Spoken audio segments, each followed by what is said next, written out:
चलिए पिछले क्लास में हम लोग देखे थे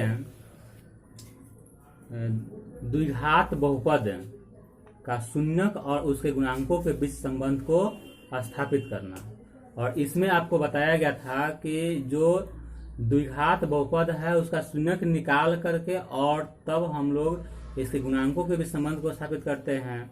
लेकिन आज का जो प्रश्न है, नेक्स्ट क्वेश्चन है, उसमें यदि किसी बहुपद का शून्यक दिया हुआ रहे और उसके शून्यकों का योगफल या गुणनफल दिया हुआ रहे तो उससे हमें निकालना है द्विघात बहुपद में कन्वर्ट करना है, यानी कि जस्ट उसका अपोजिट है। इसका आपके लिए हम फॉर्मूला ही बता चुके हैं, थोड़ा सा नहीं हम लोग उसको रिपीटेशन कर लेते हैं। जैसा कि आपको बताया गया था कि द्विघात बहुपद जो होता है उसका लिखने का जो व्यापक रूप होता है वह x² plus bx plus c के फॉर्म में है। और इसके दो शून्यक आपको बता दिया गया था। कौन कौन था? तो एक था आपके पास अल्फा और दूसरा था बीटा, ठीक है ना। और दोनों के रिलेशन से यानी कि शून्यकों के योगफल और गुणनफल से द्विघात बहुपद बराबर आपको फॉर्मूला बताया गया था। तो क्या है द्विघात बहुपद? px इज इक्वल टू सूत्र तो x² minus alpha plus beta x plus alpha into beta, जहां a क्या है? अचर राशि है। तो चलिए अब आइए हम इस क्वेश्चन में देखते हैं इस क्वेश्चन में क्या दिया हुआ है, इसको हम कैसे बना पाते हैं। Question number 4। अब क्वेश्चन नंबर 4 में क्या दिया हुआ है? 4 का फर्स्ट नंबर। इस 4 के फर्स्ट नंबर में जो आपके पास दिया गया है दे रहा है कि प्रत्येक के लिए एक द्विघात बहुपद ज्ञात करे जिसके शून्यकों का योग और गुणनफल क्रमशः निम्न है, यानी कि 0 और कॉमा √5 दिया है। इसका मतलब कि 0 जो है शून्यकों का योग है, शून्यकों के योग को अल्फा प्लस बीटा द्वारा इंडिकेट करते हैं, 0 आ गया। और गुणनफल alpha into beta is equal to √5।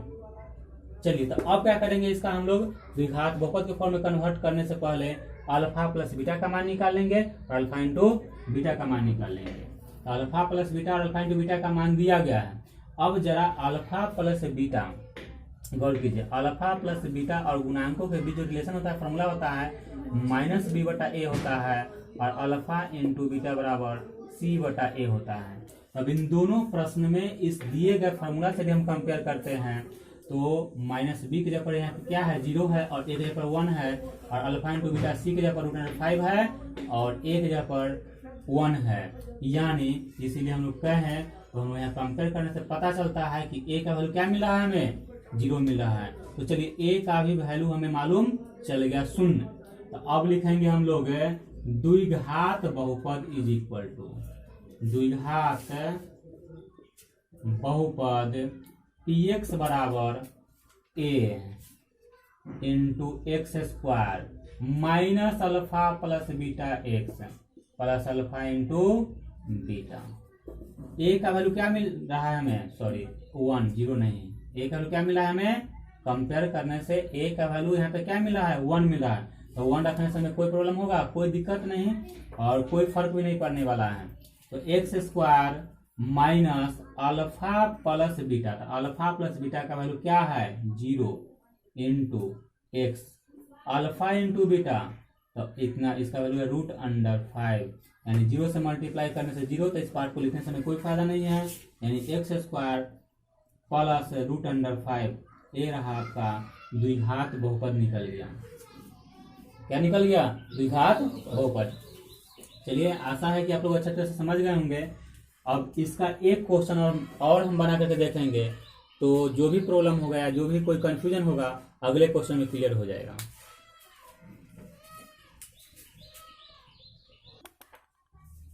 चलिए अब हम लोग इस 4 नंबर क्वेश्चन में फर्स्ट को देख लिए हैं और फर्स्ट को देखने के बाद सेकेंड, थर्ड और फोर्थ इजी है, वह आसानी से आप सोल्व कर पाएंगे।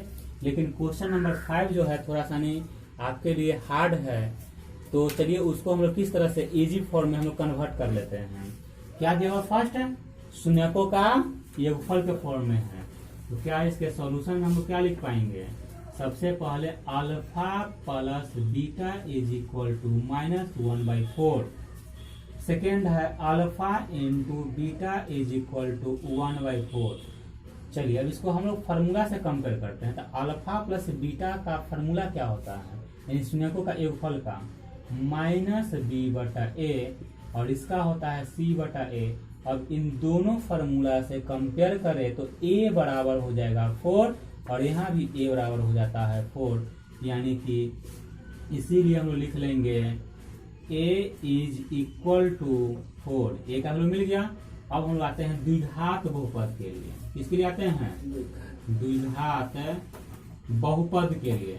द्विघात बहुपद px is equal to formula क्या होता है? इसके लिए हम लगाते हैं a into x square minus alpha plus beta x plus alpha into beta. X a बराबर क्या हो जाएगा? यहाँ पे 4 हो जाएगा और x square minus alpha plus beta का वैल्यू कितना हो जाएगा? यहाँ पे हो जाएगा -1/4 x plus alpha into beta का वैल्यू हो जाता है 1/4 के फॉर्म में है।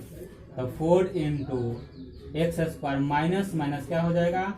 +1/4 एक्स प्लस 1/4।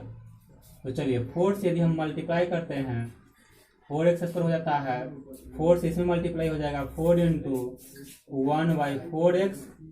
4 से मल्टीप्लाई करेंगे 1/4 और 4 से 4 कट जाएगा, 4 से 4 कट जाएगा तो क्या होता है 4x square plus x plus 1 के फॉर्म में आता है। यह आपका बहुपद निकल गया।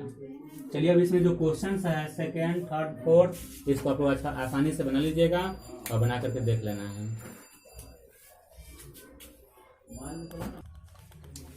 चलिए क्वेश्चन नंबर 4 में देख लिए कि द्विघात बहुपद ज्ञात करना है और 5 में भी आपको द्विघात बहुपद ही ज्ञात करना है, लेकिन इसमें जो शून्यक है उसको लिखने का तरीका कुछ इस प्रकार से है। तो इसमें जो दिया गया है इसको गौर से देखेंगे। यहाँ P2 इज इक्वल टू 0 दिया गया है और P -4/3 इज इक्वल टू 0 दिया गया है एवं आपके पास दिया गया है P -2 इज इक्वल टू 8। तो गौर करें कि बहुपद का शून्यक कौन सा होता है, कौन वैल्यू होता है। तो जिस वैल्यू को उस बहुपद में पुट करने पर यदि रिजल्ट 0 आता है तो इसका मतलब समझ जाए कि वह उसका शून्यक है। तो यहाँ पर P2 इज इक्वल टू 0 दिया हुआ है, इसका मतलब समझ लीजिए कि जो बहुपद निकलेगा उसमें 2 वैल्यू रखने पर 0 आ रहा है, इसका मतलब एक शून्यक 2 हो गया और दूसरा शून्यक है 4/3 हो गया। कितना हो गया? 4/3। और यह जो है कि उस बहुपद में यदि -2 रखा जाए तो 8 निकल जाएगा। कितना निकल जाएगा? 8। तो इस प्रकार से यहाँ पे हमारे पास जो शून्यक हो गया इस बहुपद के लिए अल्फा बराबर हो गया 2 और बीटा बराबर हो गया -4/3। तो चलिए थोड़ा सा पहले हम लोग यहाँ पे अल्फा प्लस बीटा का वैल्यू निकालते हैं। तो alpha plus beta is equal to 2 plus -4/3 हो गया। अब इसको हम क्लियर करेंगे तो 2 प्लस माइनस -4/3 हो जाएगा। इसका एलसीएम लीजिएगा 3 हो जाएगा, 1 3 2 3 6 4, यानी कि 6 में 4 घटेगा 2/3। अल्फा प्लस बीटा का वैल्यू निकल गया 2/3। नेक्स्ट हम लोग आते हैं अल्फा इंटू बीटा। तो अल्फा इंटू बीटा का मतलब क्या होता है? 2 का वैल्यू और बीटा का वैल्यू -4/3 मल्टीप्लाई करने से -4 गुना 8/3 हो जाएगा। चलिए अब आते हैं द्विघात बहुपद की ओर आते हैं हम लोग, और इसको थोड़ा देर के लिए आप लोग यहाँ पे जो वैल्यू है इसका यूज हम लोग आगे करेंगे। तो अब द्विघात बहुपद Px is equal to formula क्या होता है? a into x square minus alpha plus beta into x plus alpha into beta. चलिए अब आते हैं हम लोग एक्स स्क्वायर जो कहते हूँ अल्फा प्लस बीटा का वैल्यू आ गया है 2/3x, अल्फा इंटू बीटा का वैल्यू आ गया है तो -8/3 के फॉर्म में आ जाएगा। अब यहाँ पे px का वैल्यू है, मतलब कि बहुपद है, इसको हम इक्वेशन फर्स्ट फॉर्म में लेते हैं। अब नेक्स्ट लेते हैं हम लोग, चूंकि यहाँ पे कितना है p-2। अब इसको इससे कंपेयर करके देखें, x का वैल्यू कितना हो गया -2, यानी कि इस बहुपद में यदि x का वैल्यू -2 रखते हैं तो हमारा रिजल्ट आ जाएगा -8, यानी कि a। अब जहाँ जहाँ x है क्या पुट करेंगे, -2 का स्क्वायर, -2 इंटू 3, -2 -8/3। तो अब ध्यान दिया जाए, -2 इज इक्वल टू कितना है, 8 है, तो यहाँ पे 8 पुट कर लेंगे a। अब -2 का स्क्वायर करते हैं 4 होता है, माइनस माइनस प्लस 4/3 -8/3। अब इसका हम लेते हैं एलसीएम, तो क्या हो जाएगा यहाँ पे 8 इज इक्वल टू a, और इसके अंदर का जो एलसीएम होता है 3, तो 1 से 3 बार में, तो 4 3 जा 12, यानी 12 plus 4 minus 8, 8 is equal to a, 12 4 16, 16 में से 8 घटेगा, 8/3 हो गया। 8 से 8 हम काट सकते हैं, a इज इक्वल टू हमारे पास निकल गया 3। अब a का कितना निकल गया, 3 निकल गया। क्या लिखेंगे, a का मान समीकरण 1 में रखने पर, समीकरण 1 आपका यहाँ पे रहा है px is equal to a, यानी कि 3x³ माइनस 2/3x माइनस 8/3 के फॉर्म में आ रहा है।